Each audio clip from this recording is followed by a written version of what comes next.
Hey there folks, I'm Neil. And I'm Herbie. And we are I Will Always Love Video Games, and we've been asked by Chasing Happiness to do a little Q&A, so let's get to it.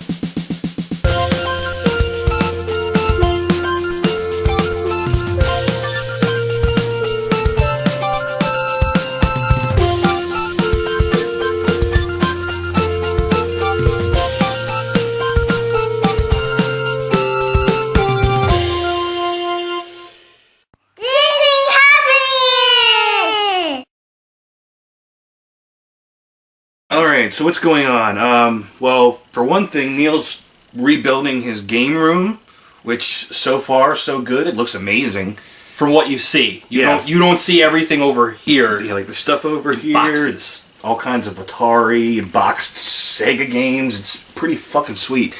But as for me, I'm getting ready for too many games. We're both getting ready for too many games. This is the first year that we're going to be there for 2 days straight. So that means Friday and Saturday. That means a hotel room and bringing home bed bugs.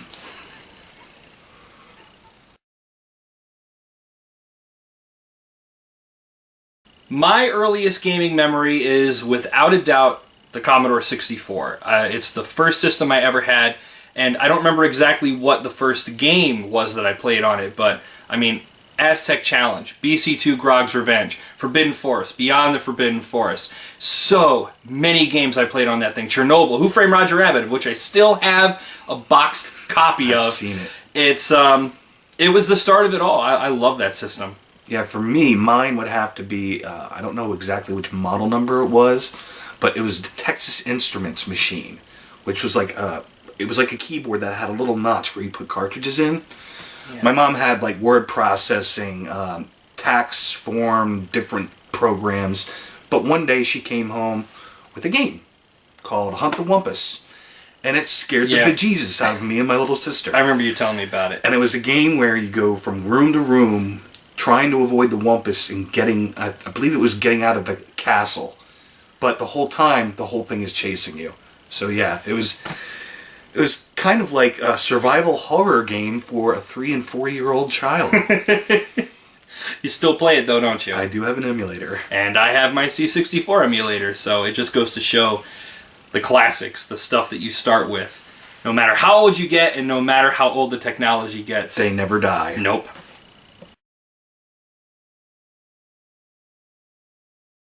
Okay, so what's our favorite console, game, or genre? For me, it would have to be...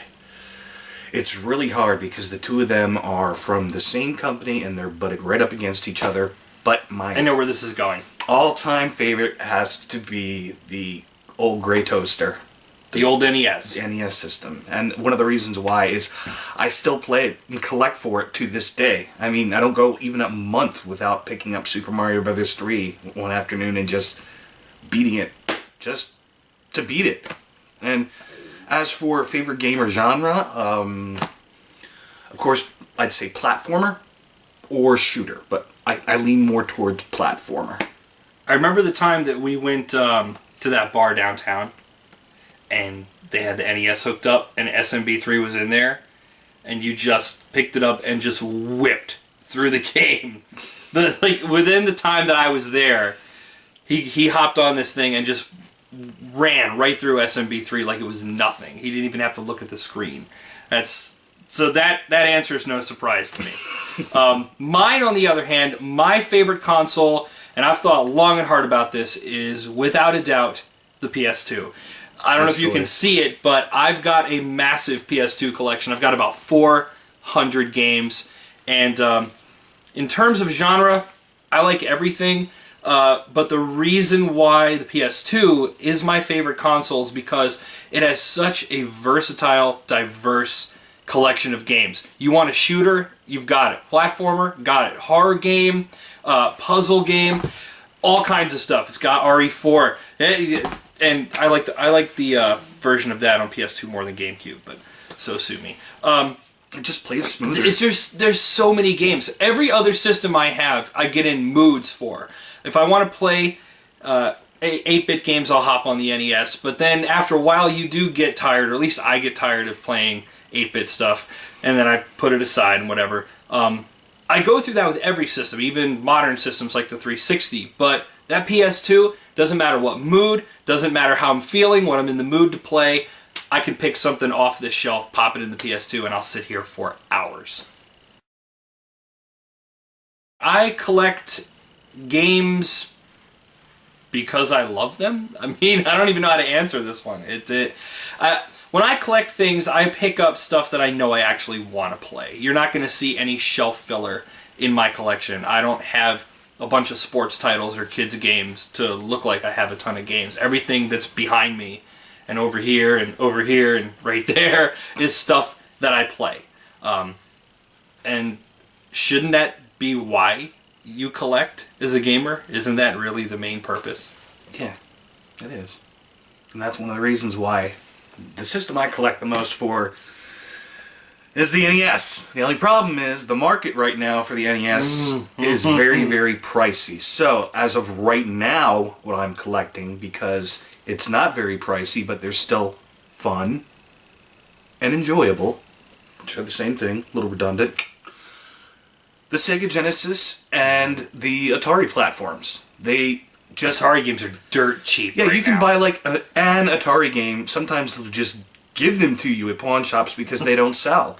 And I'm even loose Sega games. I still pick them up if I see them at a yard sale for like $1. I mean, sometimes I'll go to at the flea market and they'll have a whole box of boxed Sega Genesis games. And I'm like, how much are your games? I'll sell the whole box to you for $10. Yeah. And even if I see that I have a couple doubles in there, it's like, okay, because eventually that market's going to go up. Didn't Sean just do a video about this? This exact thing? I believe so. Saying that the prices of Genesis games are going up? Yeah. He's right. It's true. But that's why I've got everything that I want, pretty much. I've got my Quackshot and Garfield Caught in the Act and but all those really great gems. But my motivation for collecting for the Atari and the Sega Genesis, it isn't because I'm trying to make an investment. I usually grab the fun games, like Altered Beast, Sonic Spinball, underrated. I think Sean even mentioned that in his video, Sonic Spinball being underrated. All the Sonic games, Toe Jam and Earl 2, the Disney games are all masterpieces. Aladdin, Jurassic Park, the X-Men game, which makes me want to chuck my controller at my grandmother. They're all great games, and I grew up with them, but I never owned a Sega Genesis. And now that I do, lucky me, the games are cheap. You hungry? My stomach is growling.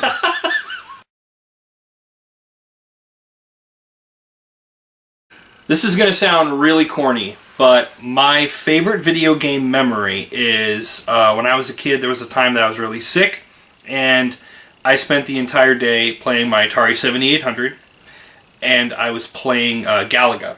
And I wanted to try to beat it, even though, you can't really beat it. You can get to a level 100 and then it rolls over. And I was really getting frustrated because I was trying to get to level 100. And I couldn't do it.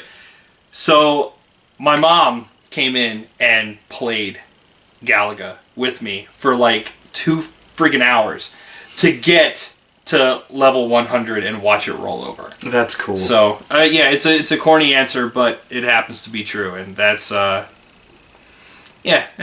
probably my favorite gaming memory.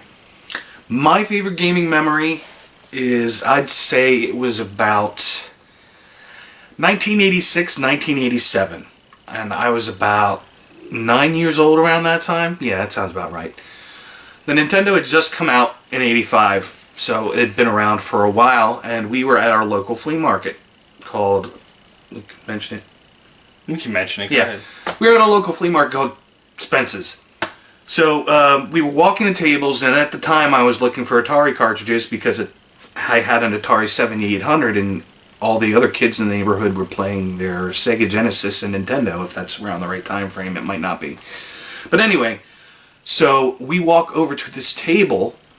And there's this Nintendo system with Super Mario Brothers and Duck Hunt, 2 controllers, all the connectors, for $25. Me and my sister went apeshit over this because we've always wanted a Nintendo. there was a Nintendo in front of us that was still selling for like $100. We look at her mom, and we knew that we at the time, we lived on a budget. But we looked at her mom, and we told her we'd do all of our chores, we'd clean our rooms. We never did. Please. Please pick this up. It's only $25. And she did.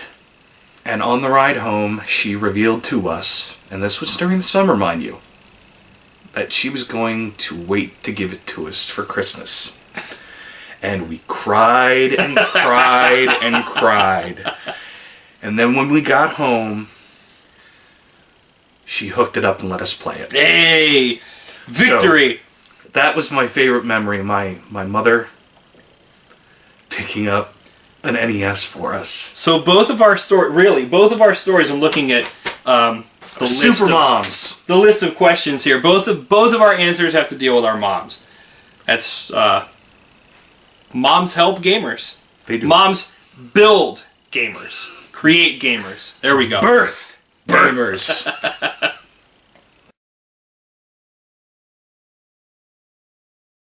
I'm going to have to say both, but more emphasis on the play.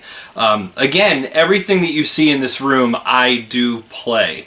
There's only a few games that I own that I only hold on to for collectability. I do have games, I have certain games that are sealed that I wanted to get sealed, but then I went out and got, an actual open copy to play.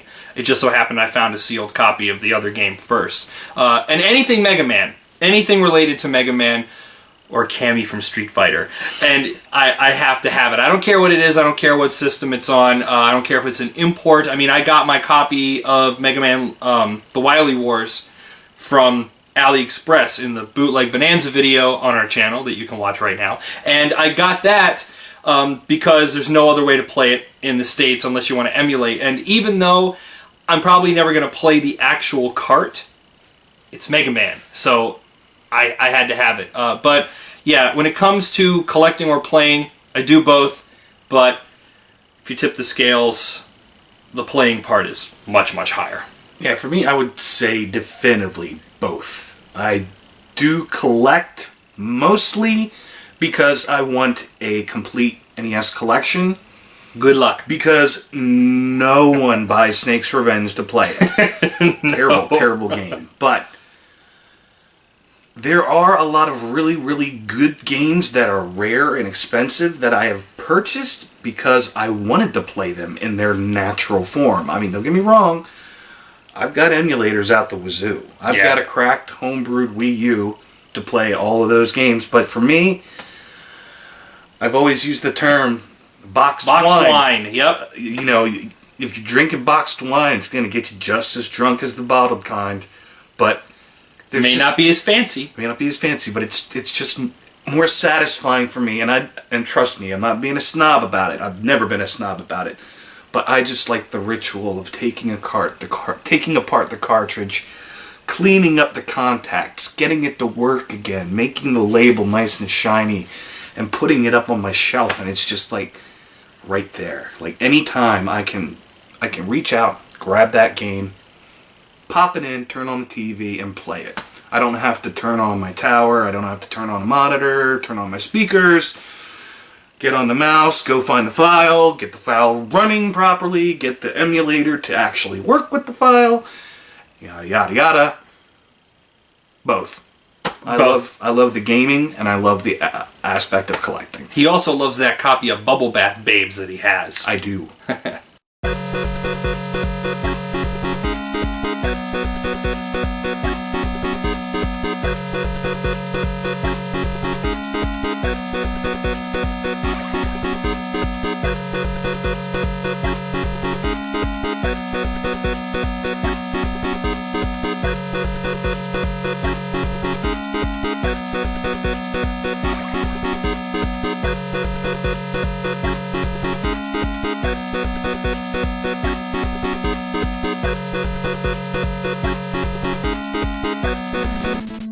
Alright folks, here we go. The 1943 One Life Challenge, and I'm just gonna set whatever. Because I'm gonna suck at this anyway. I'm terrible at shoot 'em ups. Mission 1, target Rikaku. Fight bravely. Do a little loop-de-loop. You know, when I was told that I would have to play this for this video, I was like, can I just play a platformer instead, please?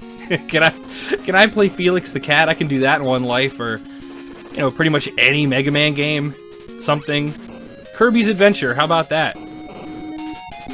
Because I'm terrible at shoot 'em ups. I mean, I can get through this first level somewhat okay. I mean, I just hold on to my lightning and I'm fine until they start shooting back. That's pretty much it. Like, it's almost like Galaga. I mean, it's harder than Galaga, but still. Take out this stupid... Ugh, thank you. Damn carrier jets. Whatever they're called. I don't know my airplane terminology. There's just things in the sky to shoot. Bam.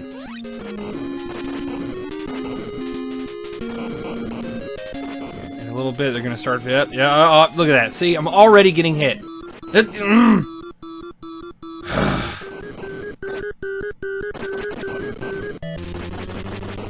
Freaking frustrating.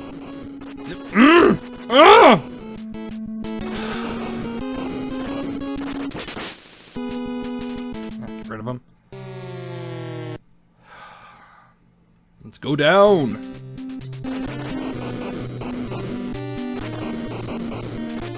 And of course, here's a little trick you use for these babies. And oh, right there. Boom. Use the lightning on those and you're kind of good to go. The lightning for the subs and for the bigger boss subs. I remember the first time I ever played this, I kept hitting that button and I kept using all the lightning and I used it all up and I was like, you know, after two or three shots with that, I didn't have anything. I'm like, what? My blade's not doing anything. I was a kid, but what did you expect? Alright, boss time. Where you at? There you are. Get rid of that first gun quick. And oof.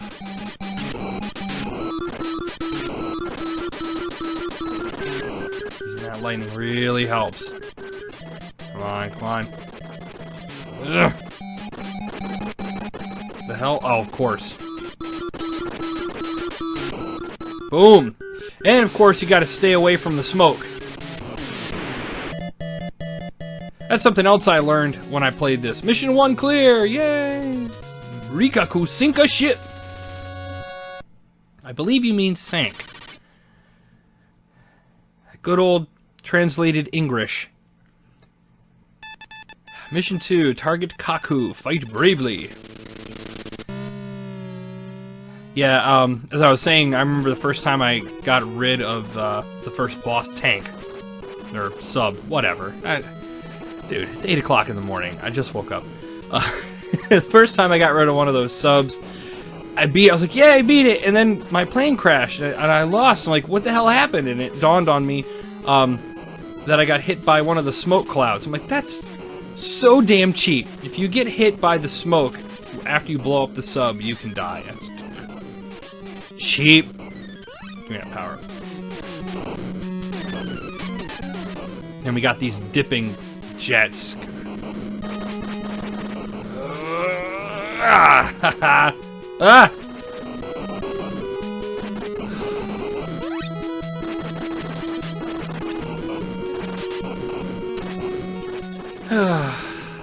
See if I can actually crack 100,000. That would be something of a miracle.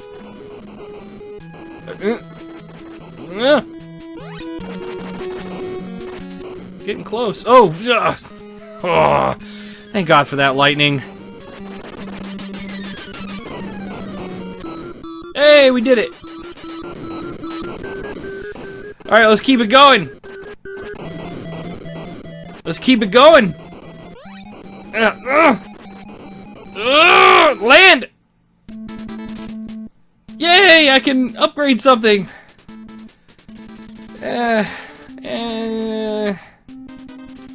Screw it.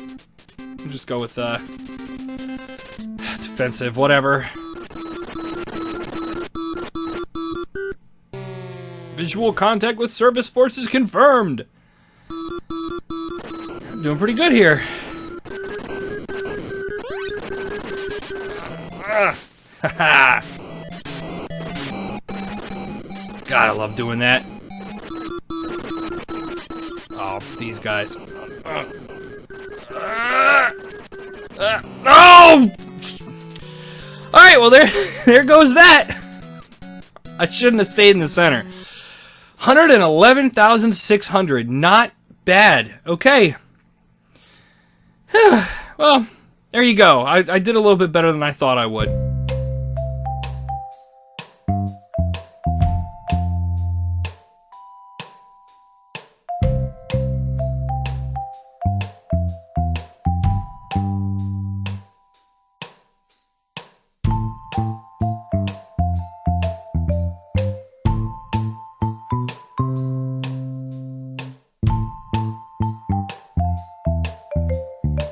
Alright, that just about wraps it up. Yep. Completely and tied it with a nice little bow. And we hope our answers were satisfactory to you guys. And thanks for having us involved with your channel. Yep, this was fun. Thanks to Chasing HappiNES for inviting us to do a Q&A. And if you want to check us out, just go to youtube.com/IWALVG. I will always love video games. The most convoluted channel name ever. But we don't regret it because it happens to be the truth.